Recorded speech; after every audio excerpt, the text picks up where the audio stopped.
अस्सलाम वालेकुम व्यूअर्स, मैं इम्तियाज सियाल, आप देख रहे हैं सियाल स्टेट का YouTube information channel related to real estate. उम्मीद करता हूँ सब दोस्त खैरियत से होंगे। अल्लाह ताला आपको अपनी ज़ुबान में रखे। स्पेशल सलाम मेरे ओवरसीज़ पाकिस्तानियों को। आज हम बात करेंगे फेज़ 10 के ऊपर, बाकी फेजेस के ऊपर भी हम बात करते हैं, 7 के ऊपर, प्रिज्म के ऊपर। ये कुदरती बात है कि जब मैं 10 का नाम लेता हूँ तो मुझे 7 और प्रिज्म का एग्जाम्पल आपके सामने रखना पड़ती है, क्योंकि ये फेजेस जो है इनके अंदर मेच्योर इन्वेस्टमेंट है और ऑन ग्राउंड है, पोजेशन प्लॉट्स है। फेज 9 और ऑफ ग्राउंड भी है, ऑन ग्राउंड भी है, पोजेशन भी है, नॉन पोजेशन भी है। 7 कंप्लीट पोजेशन है, वाई ब्लॉक के अंदर है कि फाइल्स भी चल रही हैं साथ, और 9 टाउन प्रिज्म के अंदर फाइल चल रही है, टाउन के अंदर फाइल्स चल रही है। लेकिन आपने देखा होगा कि मैंने इन फाइल्स के ऊपर कभी बात नहीं की। मैं हमेशा बात करता हूँ फेज़ 10 के अंदर कि फेज़ 10 के अंदर क्यों बात करता हूँ। 2-3 सवाल है, मैं दोस्तों का जवाब भी देता चलूँ। काफ़ी दोस्त मेरे से पूछते हैं कि 9 प्रिज्म में फ़ाइल अगर हम कमर्शियल लेते हैं या रेजिडेंशियल पॉकेट में जाते हैं तो क्या कहाँ पे प्लॉट हमारा निकलेगा। तो मैं हमेशा कहता हूँ जो बेल्टिंग के बाद अगेन बेल्टिंग होती है, सेकंड बेल्टिंग, फर्स्ट के बाद सेकंड, थर्ड, फोर्थ, उसमें आपका प्लॉट आइडियल लोकेशन पे निकलने के चांसेस बहुत कम होते हैं। अभी जैसे कि 7 के लिए काफ़ी दोस्तों ने हाइप क्रिएट की और ये फाइल बहुत ऊपर 5 मरला की लेके गए, 10 मरला की कनाल की, कि वहाँ पे क्या हो जाएगा। तो मैंने तो वहाँ पे रियलिटी ये कि वहाँ पे जगह ही नहीं थी नहर से पहले, तो निकलना तो उसने नहर के आगे भी था जहाँ लैंड थी। तो वो काफ़ी लोग मायूस हुए कि उन्होंने समझा हुआ था कि फेज़ 7 के अंदर ही कहीं मैनेज कर लेंगे।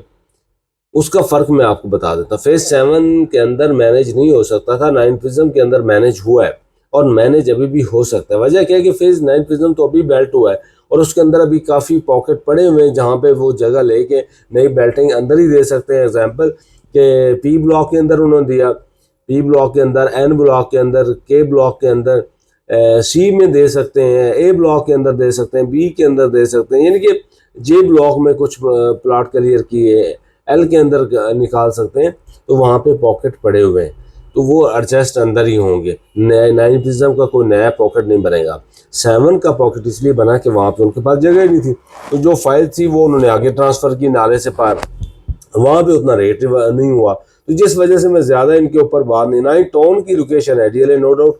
9 टाउन की लोकेशन इसलिए सामने नज़र आ रही है कि वहाँ पे लैंड मौजूद है, तो वहाँ पे आप 5 मरला इन्वेस्टमेंट कर सकते हैं बेहतरीन, लेकिन उसकी अमाउंट फेस ज़्यादा है।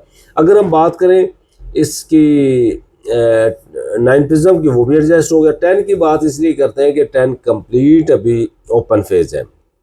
5 मरला, 8 मरला, 10 मरला, 1 कनाल, 2 कनाल, ये रेजिडेंशियल पॉकेट के अंदर फाइल्स हैं, एलोकेशन एफिडेविट, और 4 मरला और 8 मरला कमर्शियल के अंदर है।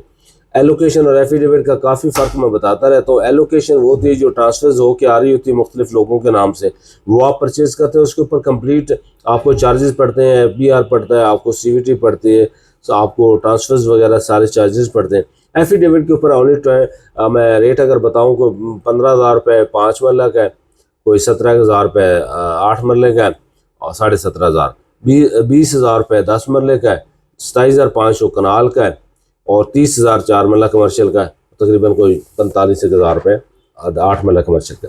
ये रेट्स हैं जो एफिडेविट के ऊपर फीसें लगती हैं। एफिडेविट फर्स्ट प्रायोरिटी होता है, आप लैंड ओनर से या आप इन्वेस्टर से डायरेक्ट परचेज़ कर रहे होते हैं, इस वजह से उसके ऊपर ख़र्चा नहीं आता, और वो ज़्यादा लोग लेते हैं कि फाइलर्स नॉन फाइलर की वजह से भी वहाँ पे उसको काफ़ी बेनिफिट हो जाता है। बाकी उसमें फ़ाइल में कोई फ़र्क नहीं होता।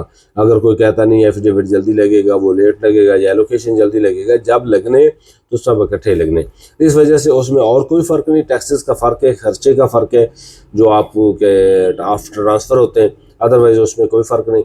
हमारे पास अल्हम्दुलिल्लाह एलोकेशन एफिडेविट 10 के हवाले से 7 में, प्रिज्म में, टाउन में, कहीं पर भी आपको चाहिए हो तो 03228888 मेरे नंबर है, आप मेरे से रब्ता कर सकते हैं। लेकिन फेज़ 10 के अंदर मैं इसलिए कहता हूँ कि फेज़ 10 में आप compare two phase 7 and 9 prism कि आप वहाँ पे 1 कनाल का प्लॉट लें, यहाँ पे 3 कनाल की फाइल्स परचेज़ करें, तो ये जब आप प्रॉफिट करेंगे एंड पे परसेंटेज निकालेंगे तो 10 जो है 9 प्रिज्म से भी 7 से भी बेहतरीन आपको जो है प्रॉफिट देगा। इस वजह से मैं तो आप दोस्तों को कहता रहता हूँ, स्पेशल ओवरसीज़ पाकिस्तानी को, अगर आप लॉन्ग टाइम लेके रखना चाहते हैं कोई प्रॉपर्टी, जहाँ पे पाकिस्तानी हमारे दोस्त जहाँ पे जो रहते हैं पाकिस्तान में, वो कोई लॉन्ग टाइम के लिए लेके रखना चाहते हैं, तो फेज़ 10 ज़्यादा बेटर है बाकी 7 की निस्बत से भी।